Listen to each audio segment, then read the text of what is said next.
Welcome to another video in the series, Tools You Can Use for Leaders.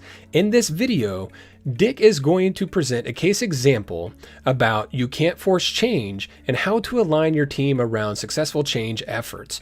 One of the core responsibilities of leaders is to drive change for breakthrough results.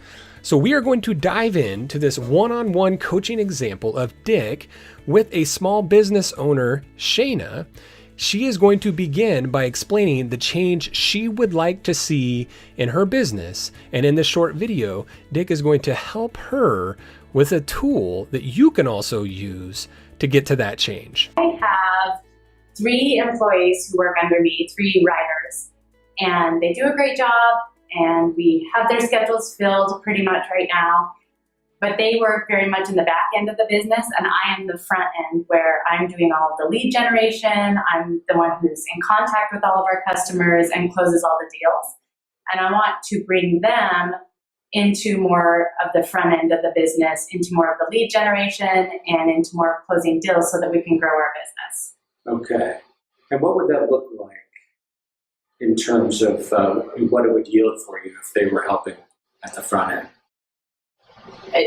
Essentially, we could quadruple what we're doing, and we could bring on junior writers under them to kind of fill the role that they were already doing. If they came up to what I was doing, we could easily quadruple what we're doing.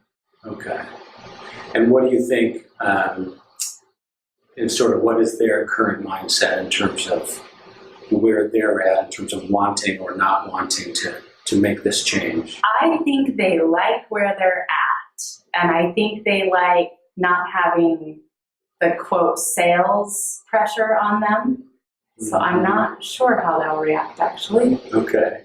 And tonight you're going to try to take them to this new place. Introduce it to them, yes. Okay. So I'm thinking about this tool that's called force field analysis. And basically what I want to do is teach this tool to you now. We won't walk it all the way through. You'll want to prepare it this afternoon, but teach it to you so that you can use it and facilitate it as your process for tonight to try to take them from sort of where things are to where you want them to go. Does that sound like it's sort of on track for you? That sounds great. Okay, cool.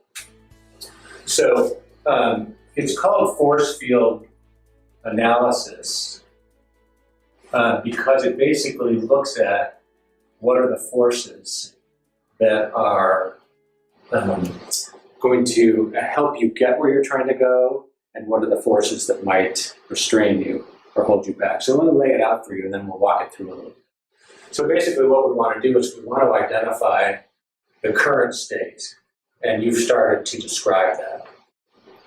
You know, sort of where things are and where people's mindset is and where the business is sort of currently. And then we want to look at the change that's necessary in order to get to this desired place, this desired state, or sort of the next phase in the growth of the company. And as we do this, we want to get clear about where we're at, and we want to get clear about where you want to take the company, and really get that clear for yourself in advance of the meeting, and particularly in terms of how you're going, you know, what your vision is and how you're going to articulate to people what this would look like and why we want to go there. Does that make sense? Mm-hmm. And then the force field pieces are basically, we want to look at what are the restraining forces. So what are the things that could hold you back? For example, people's desire to sort of do what they're currently doing would be one of those restraining forces. So you want to identify which things might hold you back from getting to your vision, from getting to your desired place, and what potholes you might step in, what things might get in your way in terms of the marketplace and external forces, as well as internal forces. And then we want to look at, and you don't have to do it in this particular order, we want to look at what are the enabling forces. What are the things that are going for you that could help you get there? And essentially, we're looking for identifying them really clearly on both sides, identifying where we're at and being realistic about where we're at, and then where you want to head. And then looking really clearly at what do we have going for us that can help us. The marketplace might be growing, you've got a good client list, you've got very talented writers, etc. And then what things could get in the way in terms of, oh, one of your writers might move away, or might be headhunted, or clients might get cannibalized by a competitor, etc. Or the marketplace shifts that you're aware of. And what you basically want to do is use this tonight as a way of engaging people in the process. Because we know the big piece here is you can try to push this uphill, but if you can actually have them aligned behind you, and if there's a real want to on their part, then it'll be this, this team process. You'll have the synergies going on. So the last part is that as you're going through with your team and identifying these, you want to give them basically a score or a weight in terms of the potency to support you or the potency to restrain you. And then you can sort of go through and do a little math, if you will, or at least identify, how fat this one is, how strong this one is, and maybe this one's like a little less of an issue. And then, what are these ones that are like super powerful or might be a little less powerful? And then what you want to do is you want to look at the most powerful ones and you want to say, for the enabling items, how can we actually strengthen those? What can we do to actually strengthen those? Or what can we do to deflect or weaken these to make it more so? So the process, and I'm doing a lot of talking here because I want to hear from you a little bit more, but I just want to lay it out initially. The process is basically with your team starting here and saying, let's get realistic and let's identify in a very realistic way where we currently are. And then I'm going to paint the picture, you're going to paint the picture of where you want us to go, and then get input from them. And then here's the key, is for them to get involved in saying, here's what we think we have going for us and supporting this, and here's what we think could get in our way. Perfect. So let me just check in with you. How do you think that would work for you as the leader? And we can start to pull a couple of things into here to sort of give you some practice. Well, I like that you said that the team should be involved in understanding what the restraining forces are and what the enabling forces are, because I think that will help them see that our desired state is doable, so that they have that, confidence that we could get there. Well, yeah, so the confidence and also sort of their buying in with you, as opposed to presenting this to them and saying, we're going to get there. Right. Or, and you have to do it, which it wouldn't be your style anyway. You're actually building them into the process, and they are actually going to have more ownership over it. So why don't you just paint a little bit of this picture, because having your vision clear, and you've said a little bit more, you've said a little bit about that already, but like, what would it mean to you and what would it mean to the company to get here? Well, economically, it would mean a lot. All of our salaries would go up if we got to a point where my writers were in the front end of the business as well. You talked like a 4x. Yeah, we potentially could get up to 4 times. And also just the leadership roles and the skills that the writers I do have right now, they could take on leadership roles if we hired junior writers to be under them. Mm-hmm.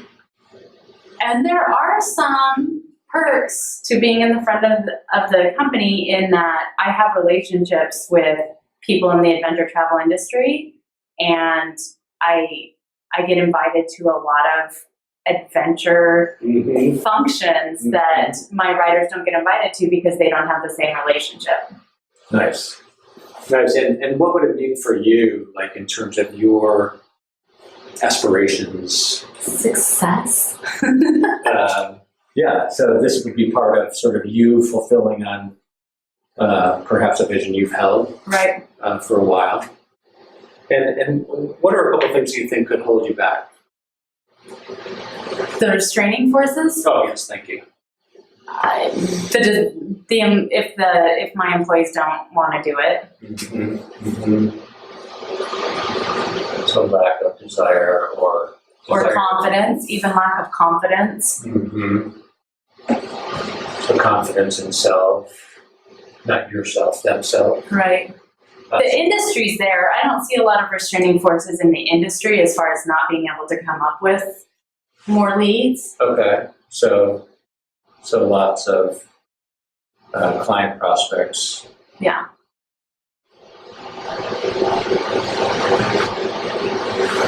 Oh, can you read that?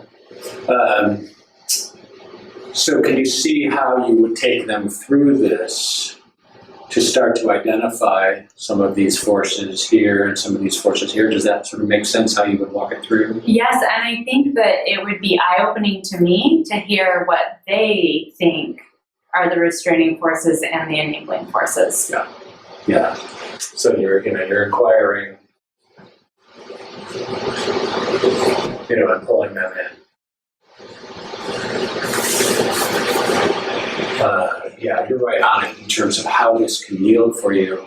It's so different from you coming up with this and saying, okay, this is where we're going to be. You guys have to get in line.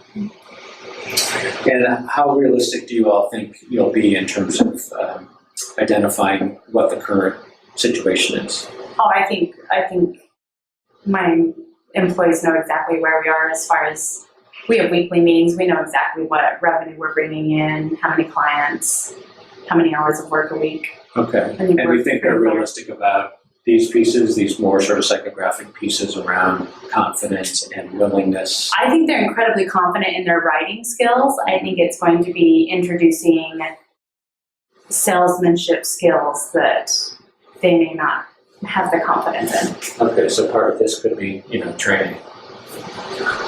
It could be a newly enabling force. Yeah.